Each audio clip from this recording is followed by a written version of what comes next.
o Evangelho aos pobres. Eu quero tomar por base dois textos. Quero ler dois textos. Um deles está em Atos dos Apóstolos, capítulo 4, verso 32 a seguir, que vai dizer o seguinte: era um o coração e a alma da multidão dos que criam, e ninguém dizia que coisa alguma do que possuía era seu próprio, mas todas as coisas lhe eram comuns. Os apóstolos davam com grande poder testemunho da ressurreição do Senhor Jesus, e em todos eles havia abundante graça. Não havia entre eles necessitado algum, pois todos os que possuíam herdades ou casas vendiam-as, traziam o preço do que fora vendido e a depositavam aos pés dos apóstolos. E repartia-se a cada um segundo a sua necessidade. Um outro texto, eu falei dois, mas na verdade vai ser três. Mas no capítulo 6 de Atos dos Apóstolos, verso 1, vai dizer o seguinte: naqueles dias, crescendo o número dos discípulos, houve murmuração dos gregos contra os hebreus, porque as suas viúvas eram desprezadas na distribuição diária de alimento. Então os 12, convocando os discípulos, disseram: não é razoável que nós deixemos a palavra de Deus e sirvamos as mesas. Escolhei, irmãos, dentre vós 7 homens de boa reputação, cheios do Espírito Santo e de sabedoria, os quais constituamos sobre este importante negócio. Que importante negócio é esse? A distribuição de alimento aos necessitados. E agora um texto bastante interessante, que está na primeira carta que Paulo escreve a Timóteo, no capítulo 5. Eu quero pegar mais o verso 3 e 4. 3, 4, 5, mas eu vou começar do primeiro, que diz assim: ó, não repreendas asperamente a um ancião, mas admoesta-o como a pai. Aos moços como a irmãos, e às mulheres idosas como a mães, as moças como a irmãs, com toda a pureza. Verso 3: honra as viúvas que verdadeiramente são viúvas. Verso 4: mas se alguma viúva tiver filho ou netos, aprendam eles primeiro a exercer piedade para com os da sua própria família e recompensar os seus progenitores, porque isto é bom e agradável diante de Deus. É interessante isso. E esse mesmo texto da 1 Timóteo capítulo 5, eu anotei ele aqui porque eu li ele na Bíblia Viva também.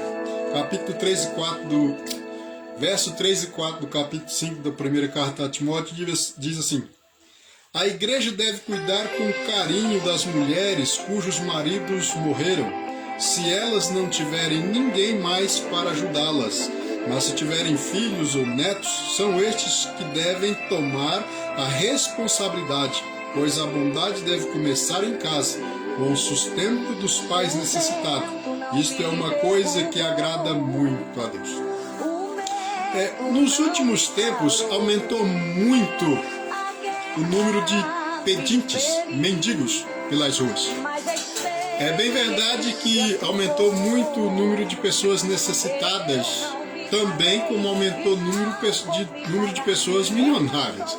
Então são dois extremos. E por alguma razão,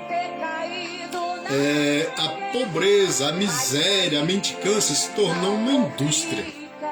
E muitas vezes os cristãos são cobrados, né, como que devendo se fazer boas obras de socorro, de esmolas, nesse sentido.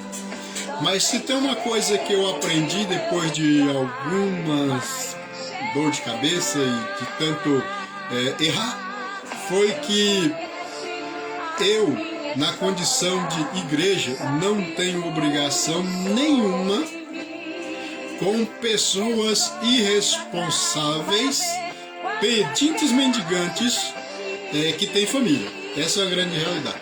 A verdade é essa. Mas normalmente esses pedintes, esses que fazem da miséria, da pobreza, da mendicância uma indústria, eles prevalecem, eles eles se prevalecem da consciência, da culpa de muita gente.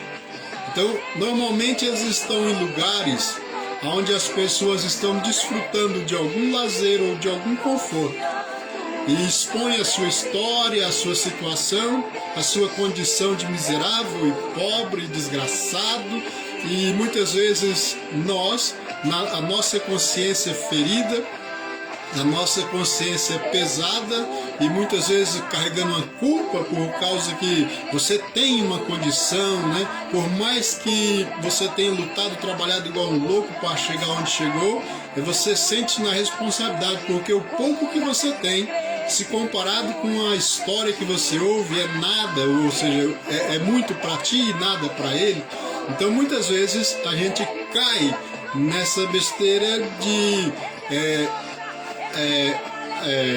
contribuir financeiramente com dinheiro, com comida, pessoas que usam de má fé para extorquir pessoas de bom coração e de corações que carregam culpa de condenação. Eu vou contar para você uma breve história.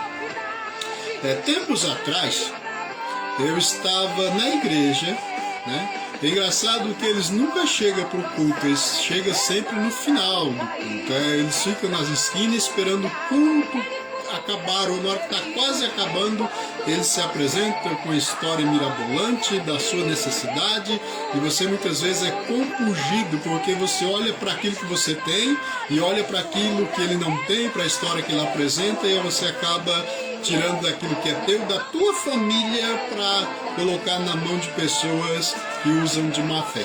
A história foi o seguinte: era no domingo, final de culto, chegou um indivíduo no portão, eu estava no portão da igreja, contou uma história mirabolante, né? Ele dizia que vinha de Minas Gerais e me mostrou uma carteira de trabalho que foi expedida em Minas Gerais. E disse que estava ele e a sua esposa, e ela estava grávida, e ele estava indo para a casa do pai dele. O pai dele mora aqui numa cidade, não vou citar o nome, uma cidade aqui do oeste do Paraná. Eu conheço a cidade, já fiz muita entrega naquela cidade, conheço alguns bairros. Ele deu o endereço, deu o nome da rua, o nome do bairro, e eu identifiquei o bairro. Falei, o bairro existe, a rua eu não tinha certeza, mas tudo batia. E ele dizia, eu estou ali com a minha esposa, ela está grávida, eu vim de Minas Gerais, eu vim de carona, eu vim a pé, a gente está com fome, e eu já estou quase chegando em casa, na verdade é 300 e poucos quilômetros daqui. Parece que ele sabia quanto que eu tinha na carteira. Eu tinha R$45 na carteira, isso são quase uns 10 anos atrás, e eu precisava comprar uma botina para eu trabalhar, porque a minha estava rasgada. O dinheiro que eu tinha na carteira era o dinheiro de comprar a botina na segunda-feira. Só que daí a história dele foi tão comovente, né? Tão envolvente. E eu, como cristão, comecei a pensar, isso aqui é o dia de eu comprar uma botina para eu trabalhar segunda-feira. Mas eu ainda tenho uma botina, não sei o que, coisa e tal, e o mês que vem eu vou ter pagamento, e essa pobre alma não tem. Então se eu der a ele eu terei condições de ter outro, ele eu não sei. E foi batendo na minha consciência uma culpa, né? Como que na condição de cristão eu sou obrigado a dar esmolas a pessoas que estão necessitadas. Uma coisa eu vou dizer para você: existem problemas e existem consequências. Então, nós devemos ajudar os nossos irmãos a vencer e a superar os seus problemas. As consequências é por conta dele. Nós vamos chegar lá depois. Então eu peguei o dinheiro que tinha na carteira e ainda falou, falta R$40, R$50 para inteirar a passagem para nós embarcarmos. Eu peguei com alegria no meu espírito, porque eu acreditava que eu estava contribuindo, ajudando, e dei o dinheiro para ele. Beleza. Uma semana depois eu encontrei ele numa rua da cidade aqui, batendo nas portas e pedindo. Sabe o que E eu vinha andando de bicicleta para poder me sustentar, para poder gastar o menos possível com condução, e o meu carro estava em casa. né? E eu andando de bicicleta para poder economizar o que eu pudesse, para poder comprar a botina, para poder pagar as minhas contas, para poder sobreviver. E estava ele lá pedindo nas portas. Eu reconheci, parei a minha bicicleta, ele deu uma disfarçada, quis voltar. Aí eu chamei ele, falei, moço, você lembra de mim? A minha voz é difícil você ouvi-la e não reconhecê-la. Talvez não reconheça a minha cara, mas a minha voz ela é muito específica. Aí ele falou, eu me lembro, é lá da igreja. Eu falei, pois é, moço. Há uma semana atrás você me contou uma história e eu acreditei em você. E você está aqui contando outras histórias, ou a mesma história para as pessoas extorquindo. Eu vou dizer uma coisa para ti, nem todo mundo é igual a mim. Eu digo para você uma coisa, some da cidade, vai embora daqui, porque de repente você vai encontrar alguém para quem você contou a mesma história para mim e conseguiu extorquir alguma quantia, e ele não vai ter compaixão de você. Resumindo, ou seja, uma história comovente, chocante, triste, muitas vezes é o que nos leva a contribuir com pedintes e mendigos que fazem da mendicância, da miséria, da pobreza um comércio. Biblicamente eu não vejo Jesus, não me lembro de nenhum versículo, passagem bíblica onde Jesus Cristo deu esmolas a mendigos. Eu já vi ele fazendo milagres a pedintes, né? Ao cego que estava lá na entrada da cidade, sei lá, vivendo de esmolas, mas Jesus Cristo não deu esmola para ele, deu a cura. E tantos outros, né? Alguns paralíticos, ele deu cura, ele não deu esmolas. Mas depois nós chegamos lá. Para concluir, e essa não foi uma única, foi várias histórias, eu já passei por muitas delas. Aí um belo dia, eu lendo a Bíblia, eu me deparei com esse versículo que Paulo escreve a Timóteo e diz: amparai, socorrei ou honrai as viúvas que de fato são viúvas. Eu falei, peraí, viúva que de fato é viúva? Quer dizer que existe viúva que não é viúva? Então quando a Bíblia fala de viúva, ela não está falando somente de uma mulher que perdeu o marido, que o marido morreu. É muito mais do que isso. Quando se fala de viúva, fala de pessoas em necessidade.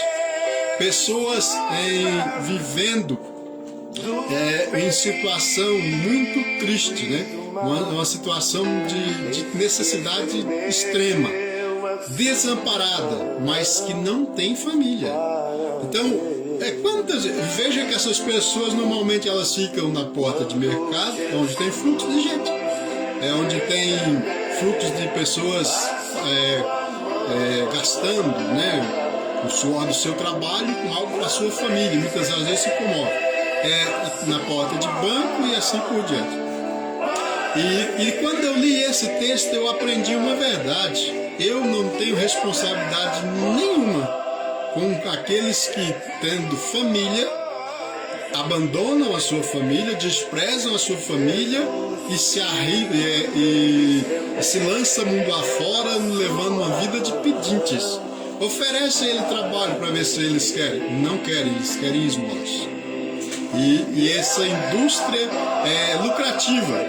Talvez ninguém fique rico pedindo esmola, mas vai vivendo irresponsavelmente, jogando para frente os seus problemas. Depois disso eu aprendi a fazer um pequeno interrogatório. Quando eu descobri isso aqui, viúvas que de fato são viúvas, né? Porque aí normalmente quando alguém vem me pedir alguma coisa e conta uma história, eu pergunto, da onde que você é? Normalmente eles nunca são da cidade, eles sempre falam que vêm de outra cidade, que estão indo para outra cidade. Pode até ser verdade isso, mas na verdade eles estão contando histórias, né? Contando histórias chocantes, comoventes. Normalmente são de outras cidades, né? A sua família é de outra cidade. Daí eu pergunto, e por que você está aqui?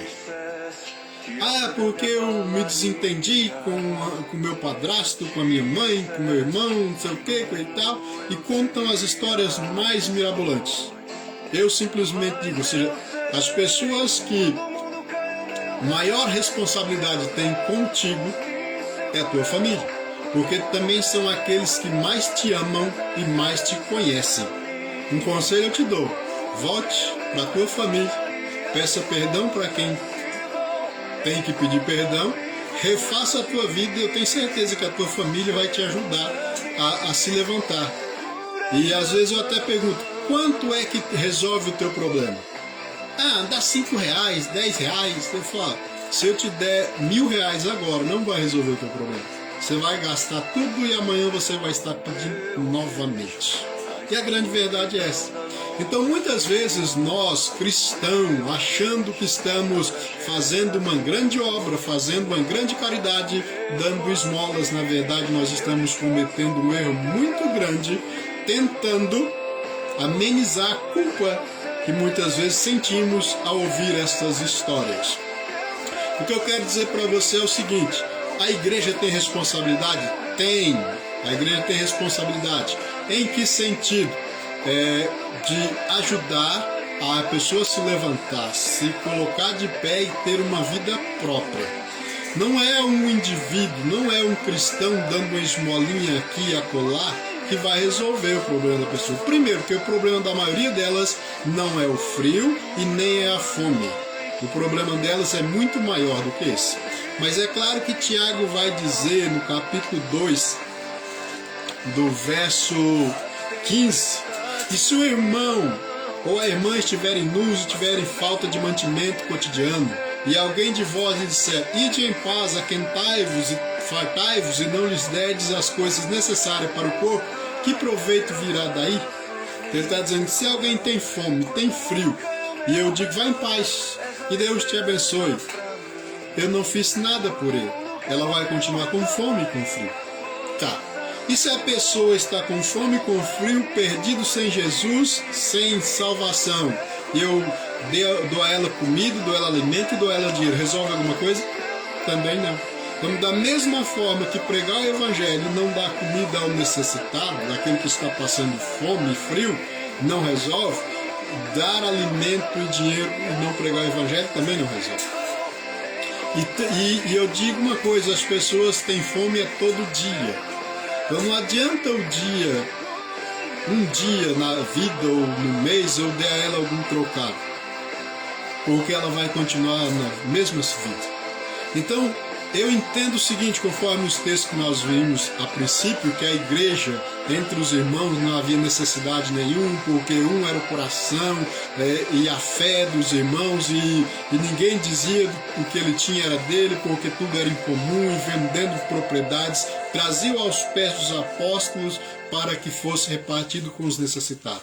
Então nós vemos aí que os irmãos eles traziam aos pés dos apóstolos, ou seja, aos líderes da igreja, e os líderes da igreja administravam as doações. Só que o negócio foi crescendo, né? A igreja foi crescendo, o número de pessoas foi crescendo, os necessitados também foi crescendo. E uma coisa eu digo para você, o que não faltam são necessitados. Todos os dias você vai encontrar uma pessoa necessitada. Mas ela não está necessitada somente de comida, ela não está necessitada somente de dinheiro. Ela está necessitada de Jesus primeiramente. Então, uma coisa eu digo para você. A igreja tem uma grande responsabilidade com os necessitados. Mas em pregar o evangelho e ajudar ela a levantar, caminhar e ter vida própria com Deus. E não carregar nas costas. Então, eu digo para você que eu tenho essa responsabilidade com a igreja. Então, é minha responsabilidade ajudar os projetos da igreja. Então, nós vemos que no capítulo 6 de Atos vai falar que, havendo crescido e multiplicado a igreja, o número de pessoas, o número de necessitados, os apóstolos não davam mais conta de administrar essa área e continuar pregando e orando. Então, levantou-se os diáconos, 7 homens, para cuidar dessa tarefa.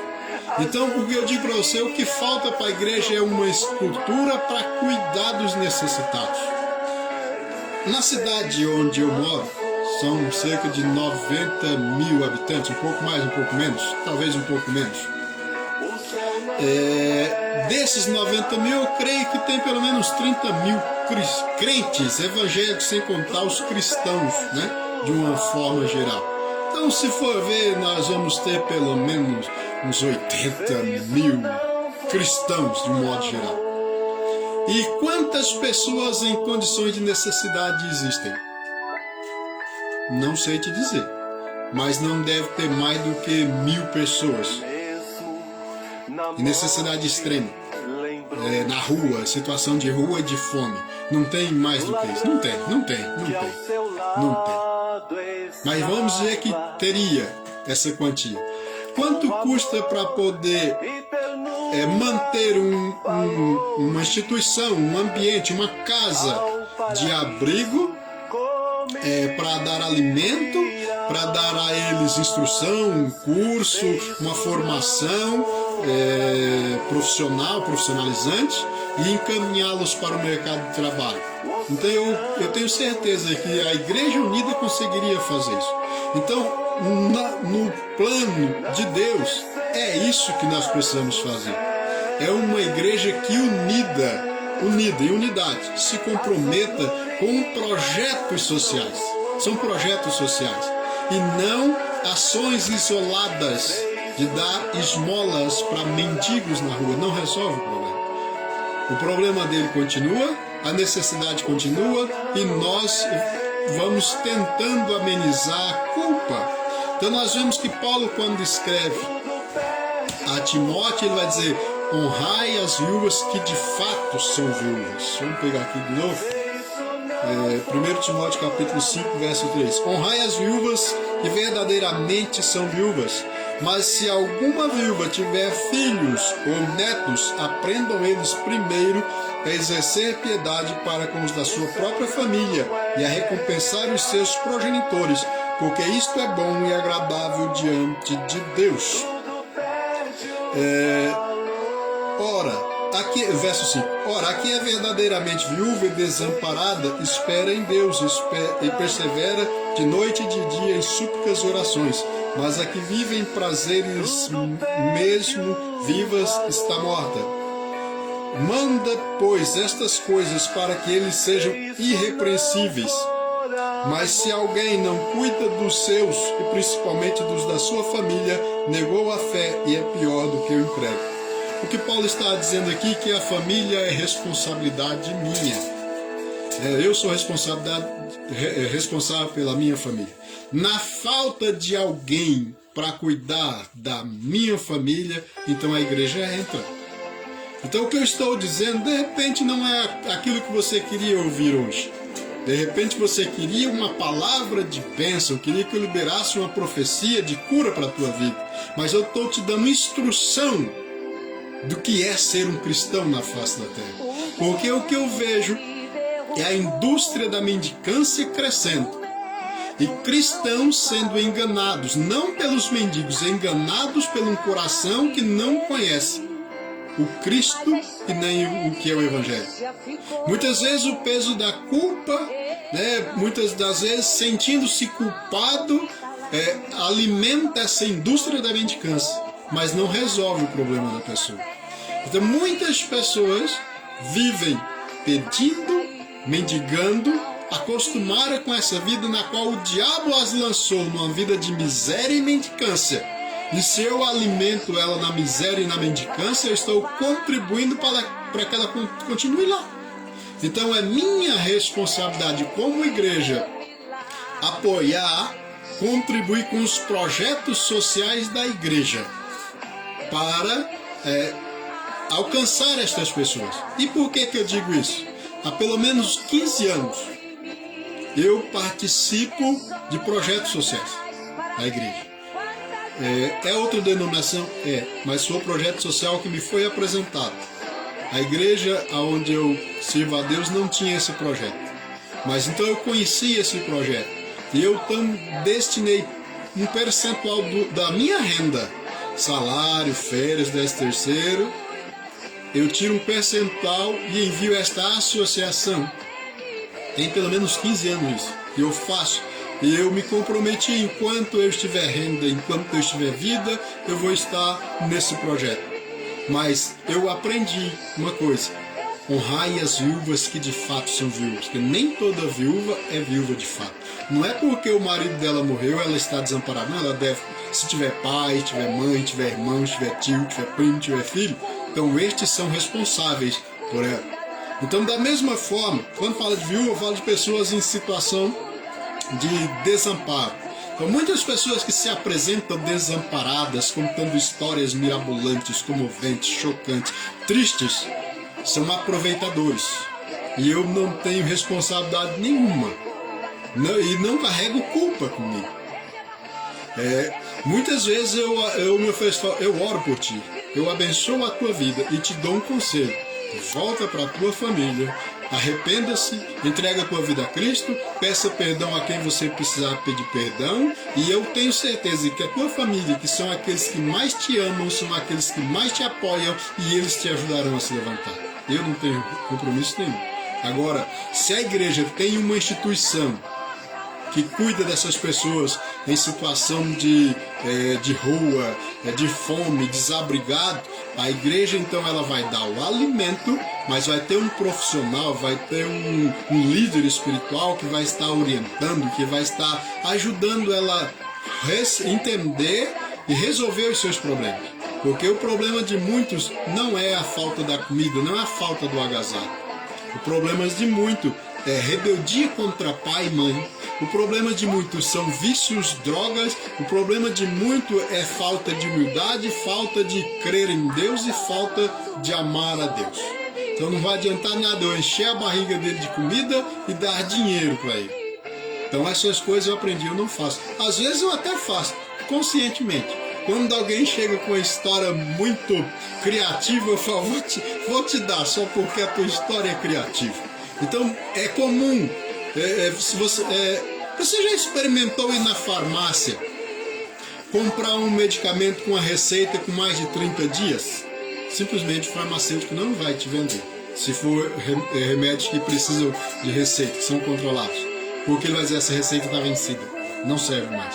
Mas é incrível como muitas vezes pessoas te abordam no estacionamento do mercado, na porta do banco, na fila do banco, em algumas clínicas, onde você estiver, eles vão, principalmente nas clínicas particulares, onde as pessoas têm condição de pagar lá uma consulta ou alguma coisa parecida, eles vêm contando as histórias mais loucas para te comover e te fazer sentir-se culpado. Você vai lá e tira do suor do teu trabalho, que você lutou pela tua família e entrega na mão de um enganador.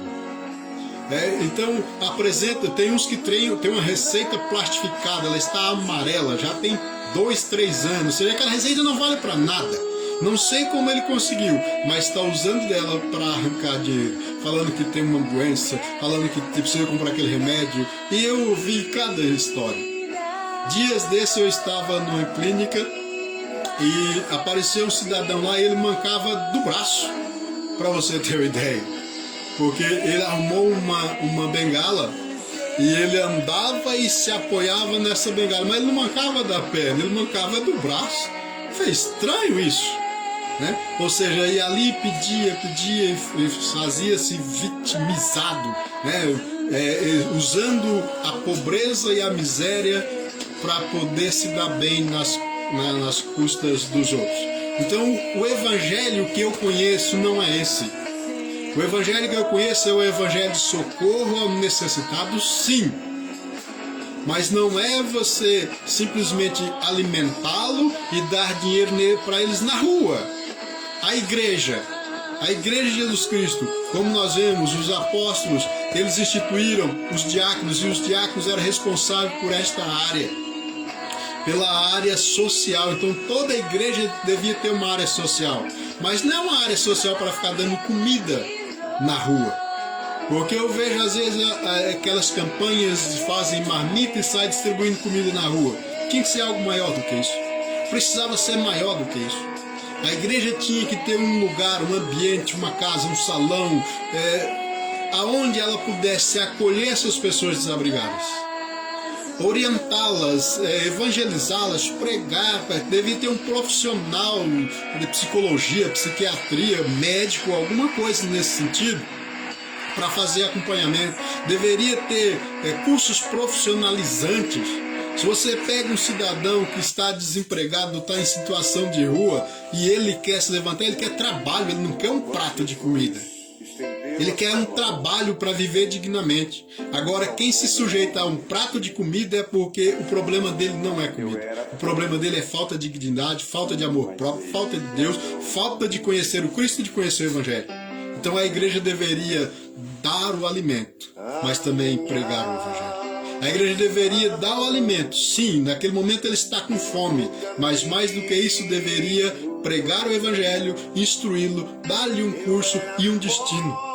Tem pessoas que estão perambulando nas ruas da cidade e a sua família está longe, nunca mais teve notícia dela, não sabe se ela está viva, se está morta, porque simplesmente arrumou uma confusão, arrumou uma briga, arrumou uma contenda, sei lá que problema foi, e saiu de casa, saiu pelo mundo, pedindo aqui, pedindo ali, ganhando uma moedinha aqui, um prato de comida lá, e vai vivendo.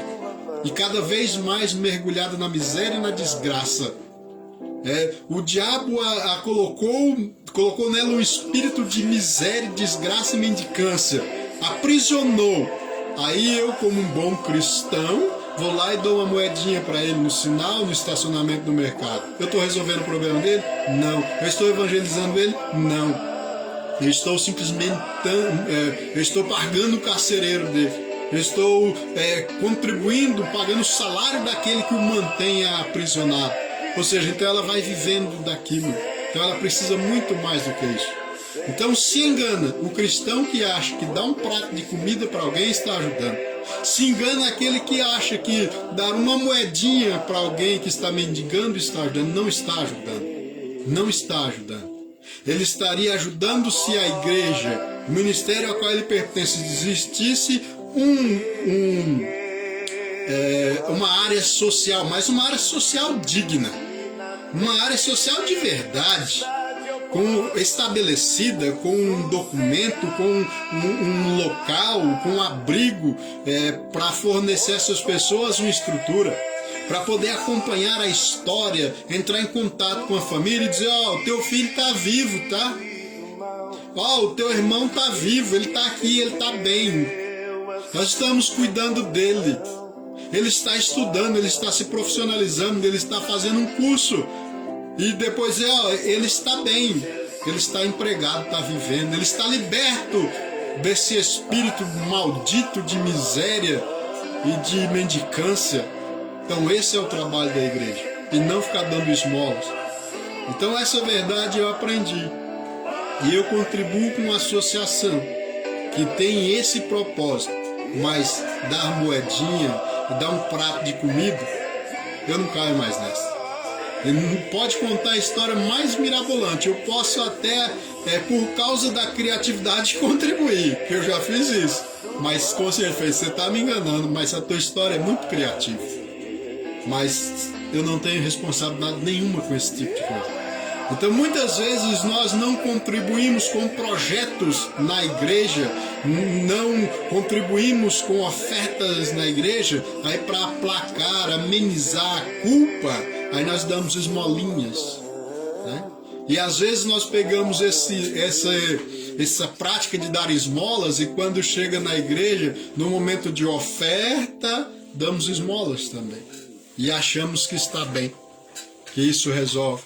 Então, a igreja de Jesus Cristo, ela tem um propósito muito grande na face da terra, que é pregar o Evangelho e socorrer os necessitados. Mas não é alimentá-los para continuar na mesma condição. É estender a mão e ajudá-los a levantar, a crescer, a se libertar e a viver uma vida com dignidade. E não ficar dando moedinhas e ele continuar na miséria, continuar na mendicância, sendo patrocinado por muitos cristãos a continuar na mesma vida. Então essa é a grande verdade. Então o Evangelho aos pobres. Primeiro porque faminto não é só de comida. É porque muitas vezes a fome dele é de Deus. Nem só de pão viverá o homem, mas de toda a palavra que procede da boca de Deus. Fome que muitas vezes que destrói vidas é a fome e a necessidade de alimentar-se de Cristo. Mas a igreja muitas vezes, os cristãos, individualmente, cometem um erro grave, achando que está fazendo uma grande coisa dando esmolas para as pessoas na rua. Até fala de Jesus Cristo, mas não resolve o problema. São pessoas que precisam de um acompanhamento de perto, por acompanhamento profissional, acompanhamento espiritual. Ele precisa ser orientado, evangelizado, ele precisa reconhecer quem ele é em Deus para poder ter vida, para poder ser livre. Então, de hoje em diante, seja generoso com os projetos sociais da igreja. E quando você encontrar alguém mendigando na rua, não pense que dá para ele uma moeda, um trocadinho, um prato de comida vai resolver o problema dele. Porque não vai. Porque a igreja primitiva, ela pregava o evangelho, mas tinha um departamento social. Mas nesse departamento social, eles socorriam as viúvas que de fato são viúvas. Primeiro carta a Timóteo, capítulo 5, verso 3, 4, 5, 6, 7, vai ver ali. Então, viúvas que de fato são viúvas. Uma viúva que de fato é viúva não é só porque o marido dela morreu, ou seja, o marido morreu, não tem pai, não tem mãe, não tem irmãos, não tem tio, não tem parente, então não tem ninguém por ela. Então só sobrou a igreja. Então a igreja vai sustentar, a igreja vai abençoar. Mas essas histórias mirabolantes que você ouve por aí, não é. Então hoje a fome não é o problema, a fome é a consequência, porque o problema foi gerado lá atrás. Ele tem um problema com a família, ele tem um problema com ele mesmo, ele tem um problema de autoconfiança, ele não reconhece, ele não sabe quem é em Deus, ele nem sequer crê em Deus. Então ele agora está preso nas suas culpas, nos seus erros, e sai andando pela rua, pelo mundo afora e vivendo de esmolas.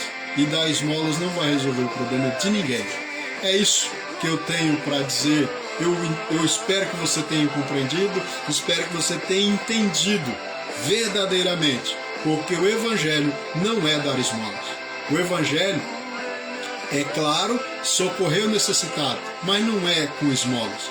É dar a ele condição, é dar a ele uma vida digna, é ajudá-lo a ter uma vida digna. Mas isso quando a pessoa quer. Se ela não quer ter uma vida digna e só quer esmolas, eu não tenho responsabilidade nenhuma. Então, muitas vezes essas pessoas que vivem pedindo esmolas, se você oferece a ela um trabalho digno, ela não aceita.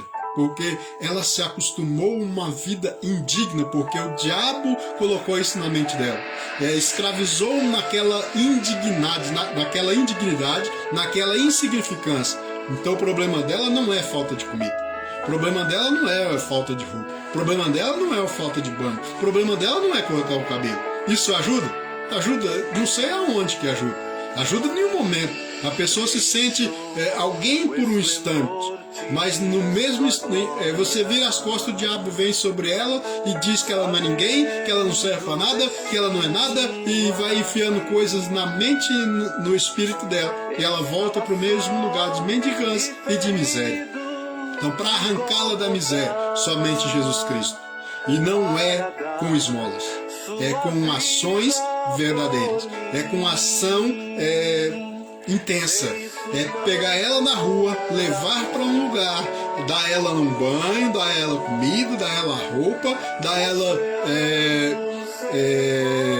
instrução, orientação espiritual, orar por ela, dar ela a oportunidade de fazer um curso profissionalizante, encaminhar para o trabalho. Isso sim vai mudar a vida dela. É isso que a igreja precisa fazer. Além de pregar nos cultos, ter um lugar, um ambiente, uma casa, um galpão, um barracão para fazer esse tipo de coisa. Isso eu acredito. Agora, dar esmolas nos sinais, nos estacionamentos, nas filas de banco, isso é perda de tempo e não é evangelho e muito menos cristianismo.